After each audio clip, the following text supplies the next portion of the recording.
ആ കളി പാളിയെന്നാ തോന്നുന്നു കേട്ടോ. ലൈസൻസ് ഒക്കെ ഉണ്ടോ? സാറേ ലൈസൻസ് ഉണ്ട്. എന്നാ നോക്കി. ആ അടിച്ചിട്ടുണ്ടല്ലോ. എന്നാ വണ്ടി നോക്കി. സാധനം വരെ അടിച്ചിട്ടുണ്ട്. രാവിലെ അടിച്ചിട്ട് എങ്ങോട്ടാടാ? വാ വാ വാ. പെട്ടെന്ന് വിളിയാ. വരുന്നിടത്ത് വെച്ച് നോക്കാം.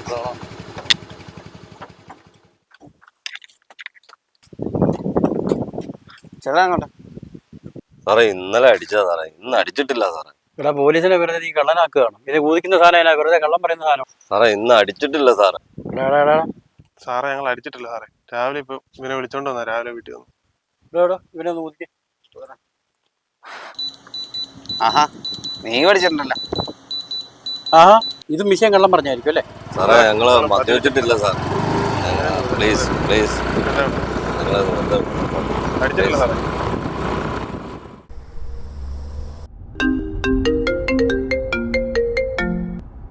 എന്നാടാ? ഇവിടെ ചെക്കിംഗ് ഉണ്ട്. ടീച്ചറിന്റെ വണ്ടി എടുത്തോ? ആ ശരി ആയിക്കോട്ടെ. എന്നാ ജോസേ വണ്ടി നിർത്തിയത്? ടീച്ചറെ പോലീസ് ചെക്കിങ്. ഞാൻ അവരോടൊപ്പം ചെറുതായിട്ടൊന്ന് അടിച്ചിട്ടുണ്ടായിരുന്നു. എന്റെ ജോസേ, ജോസിനോട് കുടിച്ചിട്ട് വണ്ടി ഓടിക്കല്ലെന്ന് പറഞ്ഞിട്ടുള്ളതല്ലേ? ടീച്ചർ വണ്ടി ഓടിച്ചു. ഞാൻ ജോസിനോട് പറഞ്ഞിട്ടുണ്ട് കള്ളു കുടിച്ചോണ്ട് വണ്ടി ഓടിക്കരുതെന്ന്. എവിടുന്നെങ്കിലും കിട്ടിയ അന്നരവേ മോന്തിക്കോളും. അതുകൊണ്ട് അവര് കണ്ടു. നിർത്ത് നിർത്ത് നിർത്ത്. അങ്ങോട്ട് ഒതുക്കിയിട്. നിങ്ങളെന്നെ അവിടെ നിർത്തി ഡ്രൈവർ മാറി കയറുന്നുണ്ട്. അത് സാറേ, പുള്ളി ഡ്രൈവറാണ് ജോസിയേട്ടൻ. പുള്ളിക്ക് ഷുഗറൊക്കെ കൂടുതലുണ്ട്. ഇപ്പൊ ഇച്ചിരി ഒരു തളർച്ച പറഞ്ഞു. ജോസിയേട്ടൻ്റെ ആയിരുന്നു ഇച്ചിരി വെള്ളം കുടിക്കണമെന്ന് പറഞ്ഞൊന്ന് മാറിയത്. അപ്പൊ ഞാൻ ഓടിക്കാൻ. ആഹാ എന്നാ ഷുഗർ തന്നിരുന്നു ഊതിക്ക്. ആഹാ ഷുഗർ വല്ലാതെ അങ്ങ് കൂടുതലാണല്ലോ. അയ്യോ സാറേ, സത്യമായിട്ടും ഷുഗർ തന്നില്ല. അതെങ്ങനെ ശരിയാകും ചേട്ടാ? മെഷീൻ കാണിക്കുന്നുണ്ടല്ലോ. ഇത് ഷുഗർ താന്നൊന്നുമല്ല, മദ്യപിച്ചിട്ട് തന്നെയാ. അയ്യോ സാറേ, ഞാൻ കുടിച്ചിട്ടില്ല. അയ്യോ സാറേ, പുള്ളി കുടിച്ചിട്ടൊന്നുമില്ല. വർഷങ്ങളായി എൻ്റെ ഡ്രൈവറാണ്. പുള്ളി അങ്ങനെ കുടിക്കുന്ന ആളല്ല. ഇപ്പം അങ്ങനെ സംശയം ഉണ്ടെങ്കിൽ സാറേ എന്നെ ഊതി നോക്കിക്കേ. അല്ല മേഡത്തിനെ ഊതിക്കേണ്ട കാര്യമൊന്നുമില്ല. അല്ല സാറേ, അത് കുഴപ്പമില്ല. ഇനി മിഷീന്റെ കംപ്ലൈന്റ് വല്ലതും ആണെങ്കിലോ എന്നെയും കൂടെ ഒന്ന് ഊതിച്ചോ. ആ മേഡത്തിന്റെ ആഗ്രഹമാണെന്ന് ഊതിക്കോ. ആഹാ ഇതും പ്രശ്നമാണല്ലോ. ഇവിടെയും പ്രശ്നമാണല്ലോ സാറേ. എന്റെ പൊന്നു സാറേ, ഞാൻ കുടിച്ചെന്നോ? ഞാൻ കുടിച്ചിട്ടൊന്നുമില്ല. എന്റെ കൊച്ച് ഇതിനകത്ത് ഇരിപ്പുണ്ട്. എന്റെ മോന്റെ കൊച്ചാണത്. അവനോട് ചോദിച്ചേ. ഞങ്ങളെല്ലാം കൂടെ എന്റെ ഒരു ഫ്രണ്ടിന്റെ വീട്ടിൽ പോയിട്ട് വന്നത്. സാറേ ഇതാ മിഷീന്റെ കംപ്ലൈന്റ് വല്ലതും ആയിരിക്കും. കൊച്ചിനെ വേണേ ഒന്ന് ഊതി നോക്കിക്കേ. ആ എന്നാ ആയിക്കോട്ടെ. ഊതിക്കടാ.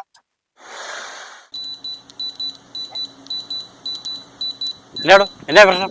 സാറേ അതെ മെഷീൻ കംപ്ലൈന്റ് ആണെന്ന് തോന്നുന്നു. കൊച്ചിനെ വരെ ഊഹിച്ചിട്ട് കാണിക്കുന്നുണ്ട്.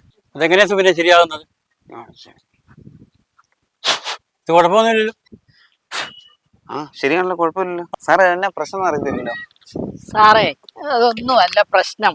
സാർ ഈ വാർത്ത കേട്ടോ, ഇത് നോക്കിക്കേ. പന്തളം KSRTC ബസ് സ്റ്റാൻഡിൽ വെള്ളിയാഴ്ച രാവിലെയായിരുന്നു സംഭവം. ഡ്യൂട്ടിയിലുള്ള 3 ഡ്രൈവർമാരെ ഒന്നിച്ചപ്പോൾ ബ്രീത്ത് അനലൈസറിൽ മദ്യപിച്ചതായി കണ്ടെത്തി. എന്നാൽ അവർ മദ്യപിച്ചിട്ടില്ലെന്ന് ആണയിട്ട് പറഞ്ഞു. വേണമെങ്കിൽ രക്തം പരിശോധിക്കാമെന്ന് കൂടി ഉറപ്പു പറഞ്ഞതോടെ ഊതിച്ചവരും പെട്ടു. കൊട്ടാരക്കരയിൽ നിന്നുള്ള ഡ്രൈവർ കൊണ്ടുവന്ന തേൻവരിക്ക 4 ചുള തങ്ങൾ കഴിച്ചുവെന്നും ചക്കയാണ് തങ്ങളെ ചതിച്ചതെന്നുമാണ് ഇവരുടെ വാദം. ഇതേ ചക്കയാണ് സാറേ ഞങ്ങളെ ചതിച്ചത്. സാറേ ഇത് തന്നെയാ സാറേ ഞങ്ങളെ ചതിച്ചേക്കുന്നത്. സാറേ ഇത് ആ സത്യം. ഞങ്ങൾ രാവിലെ ഒരു ഫ്രണ്ടിന്റെ വീട്ടിൽ പോയിട്ട് കുറച്ച് ചക്ക കഴിച്ചിട്ടുണ്ട്. ഞങ്ങൾ 3 പേരും കുഞ്ഞും കഴിച്ച.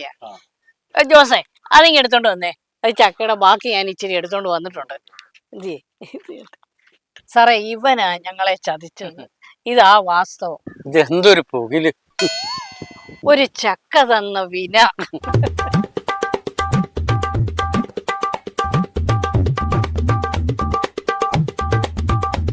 ജോസേട്ടാ ഏക്കാലും നമ്മൾ ഇറങ്ങി തിരിച്ച് ഇന്ന് ഇതോട്ടണോ അടിച്ചേ?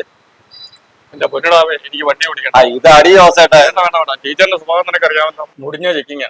എനിക്ക് വേണ്ട. എന്റെ പൊന്ന് ജോസേട്ടാ, ഇതിനൊക്കെ പോംവഴി ഉണ്ടെന്നേ. എടാ ചേർന്നേ അതിങ്ങ് കൊണ്ടുവന്നേ. എന്റെ പൊന്നു ജോസേട്ടാ, ഇവനുള്ളപ്പം ഒരുത്തിനും ബുക്ക് ചെയ്താ ഇത് 2 അങ്ങോട്ട് അടിക്കേ. ടീച്ചർ അവിടെ ചക്കപ്പഴം കഴിക്കുന്നുണ്ട്. അതുകൊണ്ട് 2 ചക്കച്ചോള എടുത്ത് കഴിച്ചാൽ മതിയെന്നേ. പിന്നെ പോലീസ് പിടിച്ചാലും കുഴപ്പമൊന്നുമില്ല, ചക്കച്ചോള കഴിച്ചാന്ന് പറഞ്ഞാൽ മതി. സാറേ. ആ നീയൊക്കെ പോകാൻ വരട്ടെ.